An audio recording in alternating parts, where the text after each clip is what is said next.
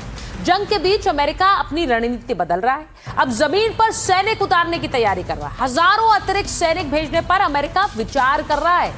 अब Hormuz strait में एक बड़े ऑपरेशन का प्लान भी बनाया जा रहा है, ऐसी रिपोर्ट्स कह रही हैं। अमेरिका अपनी सेनाएं तैनात कर रहा है। आज भी खबर ये आई कि अमेरिका इस पर विचार कर रहा है, क्योंकि सेना भेजने से पहले देश की संसद में उसे ये प्रस्ताव रखना पड़ेगा। समुद्री मार्ग को सुरक्षित बनाने के मकसद से वो सेना उतार सकता है, यानी हॉर्मुज पर तैनाती अमेरिकी सेना की, अमेरिकन फोर्सेस। खार्ग आइलैंड पर भी भेजे जा सकते हैं सैनिक, और परमाणु ठिकानों पर सैन्य ऑपरेशन संभव हैं, और इन सब के लिए ग्राउंड फोर्सेस की जरूरत पड़ेगी। ईरानी खतरों को खत्म करने पर पूरा जोर दिया जा रहा है, तो इसीलिए अगर ग्राउंड फोर्सेस उतारता है तो ईरान ने पहले ही बता दिया कि हम भी तैयार हैं।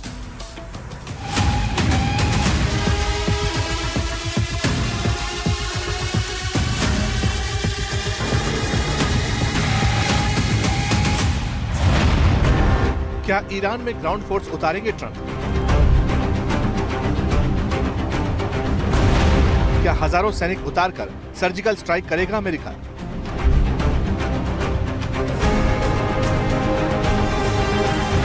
जमीन पर यूएस फोर्स उतरी तो क्या अंजाम होगा?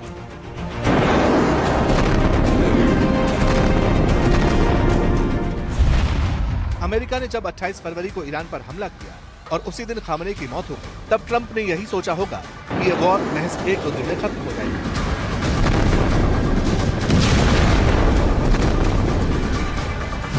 अगले 24 से 48 घंटों में अमेरिका ने और भीषण हमले किए, लेकिन ईरान ने जब पलटवार शुरू किया तो ट्रंप के होश फाख्ता हो गए। जब ईरान का हौसला नहीं दिखा, तब ट्रंप ने महाबम का इस्तेमाल किया लेकिन ईरान के साहस के आगे बंकर बस्टर का बारूद खोखला साबित हुआ।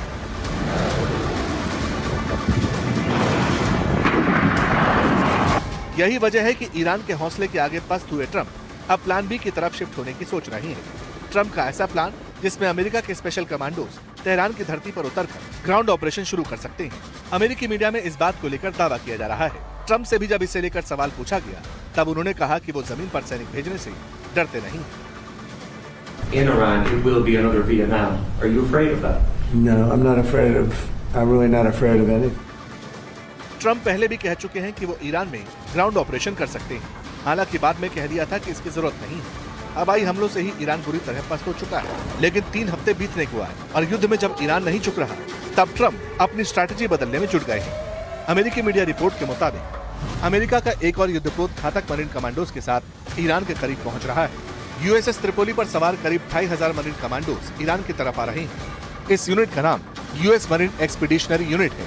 यूएसएस त्रिपोली को हाल ही में सिंगापुर के पास मलक्का स्ट्रेट को पार करते हुए देखा गया। नेविगेशन एक्सपर्ट्स के मुताबिक ये छोटा एयरक्राफ्ट कैरियर 25 से 30 मार्च के बीच तक पश्चिम एशिया या ओमान की खाड़ी के पास पहुंच सकता है। हवा और समंदर से हमला करना अलग बात है और जमीन पर उतरकर ऑपरेशन को अंजाम देना बहुत अलग। ऐसे में सवाल ये है कि क्या ट्रंप के कमांडोज ईरान की भौगोलिक चुनौतियों से निपट पाएंगे? इस पर एक्सपर्ट्स क्या कुछ कहते हैं ये भी आपको सुनना चाहिए। थोड़े सबक नहीं सीखा। अफगानिस्तान में, वियतनाम में, इराक में बूट्स ऑन ग्राउंड अमेरिका के नहीं चले। इस शताब्दी में बूट्स ऑन ग्राउंड ईरान का मामला का ऑपोजिशन मेरा ख्याल आसानी से नहीं करेंगे। वो लैंडिंग करेंगे उसी वक्त भी मारे जाएंगे और हवाई जहाज से गए या हेलीकॉप्टर से गए तो और भी तकलीफ। तो यही पूरी दुनिया पूछ रही है, ट्रंप साहब बूट्स ऑन ग्राउंड सैनिक को इजराइल में बुलाएंगे कि नहीं बुलाएंगे। ग्राउंड ऑपरेशन पर फैसले के पीछे की वजह सिर्फ ईरान का हौसला ही नहीं है, बल्कि सच तो ये भी है कि हवाई हमलों से ईरान के अंडरग्राउंड परमाणु ठिकानों और मिसाइल डिब्बों को बर्बाद करना अमेरिका के लिए बहुत मुश्किल हो रहा है। ऐसे में दुनिया की नजरें ट्रंप के फैसले पर टिकी हैं कि आगे क्या होता है। Bureau report, NDTV India.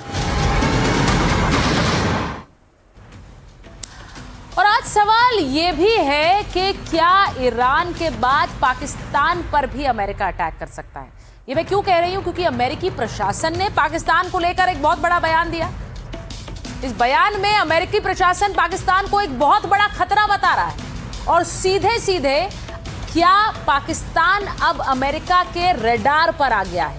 क्यों आ गया है? क्योंकि ईरान जिसके पास एटम बम बनाने की उसने कोशिश की थी, लेकिन पाकिस्तान ने तो 1998 में एटमी शक्ति वो बन गया था, एटम बम बना लिया था और अब उसका परमाणु अमेरिका के लिए अगर खतरा है तो क्यों नहीं वो पाकिस्तान पर हमला करे।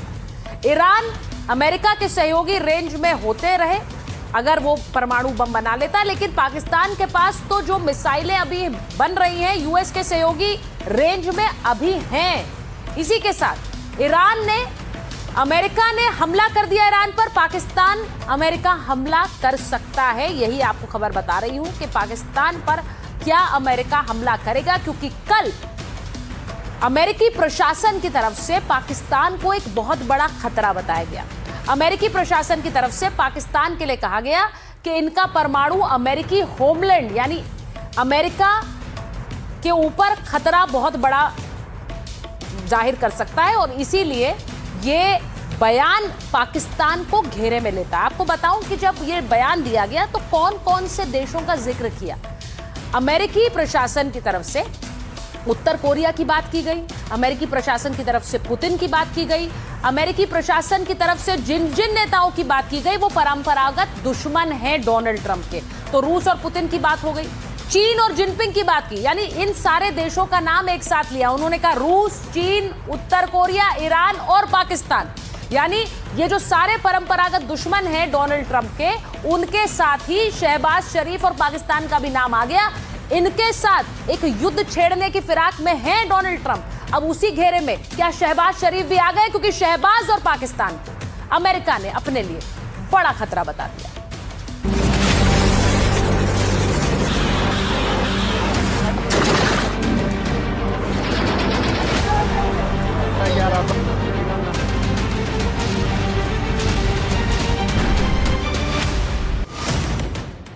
क्या ट्रंप का अगला टारगेट फिक्स हो गया?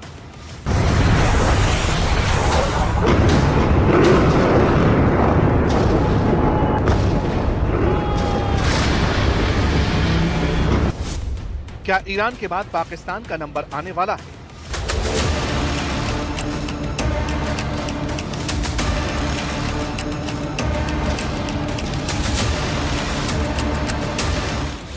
क्या अमेरिका के बम पाकिस्तान पर बरसने वाले हैं?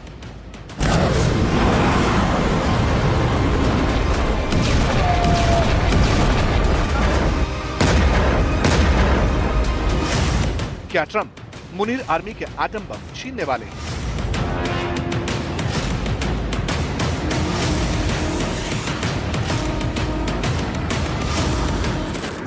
इन तमाम सवालों के पीछे एक ऐसी गवाही है जिसके बाद दुनिया के सबसे ताकतवर पार्लियामेंट यानी अमेरिकी कांग्रेस में सन्नाटा फैल गया। अमेरिकी इंटेलिजेंस चीफ तुलसी गबार्ड ने अमेरिकी सीनेट के इंटेलिजेंस कमेटी के सामने सनसनीखेज बयान दिया।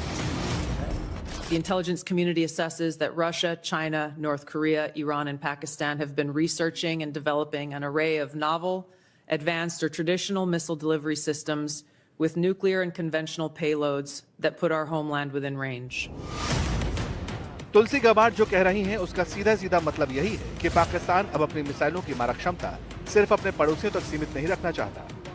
1998 में ही एटमी शक्ति बन चुके जिन्नालैंड की जरूरत का दायरा दूर तक पहुंच सकता है। पाकिस्तान को लेकर अमेरिका की ये चिंता यूं ही नहीं, इसके पीछे लेकिन ट्रंप के सबसे भरोसेमंद सहयोगी तुलसी गबार्ड के बयान के बाद सवाल उठे हैं कि क्या मुनीर वाकई अपनी मिसाइलों की रेंज अमेरिका तक ले जाना चाहता है। दरअसल पाकिस्तान की एक मिसाइल है जिस पर अमेरिका की खास नजर है। इसका नाम है शाहीन 3। पाकिस्तान की इस बैलिस्टिक मिसाइल की रेंज 2750 किलोमीटर है। एक्सपर्ट्स का मानना है कि अगर शाहीन 3 के इंजन को ज्यादा ताकतवर बनाया जाए तो इसे इंटरकॉन्टिनेंटल बैलिस्टिक मिसाइल में तब्दील किया जा सकता है। Bureau report, NDTV. पाकिस्तान में एक हड़कंप मचा है, लेकिन हड़कंप पूरी दुनिया में मचा है क्योंकि तेल के दामों में अगर आग लगेगी तो इसका असर पूरी दुनिया पर होगा। माइक ऑन है में आज के लिए फिलहाल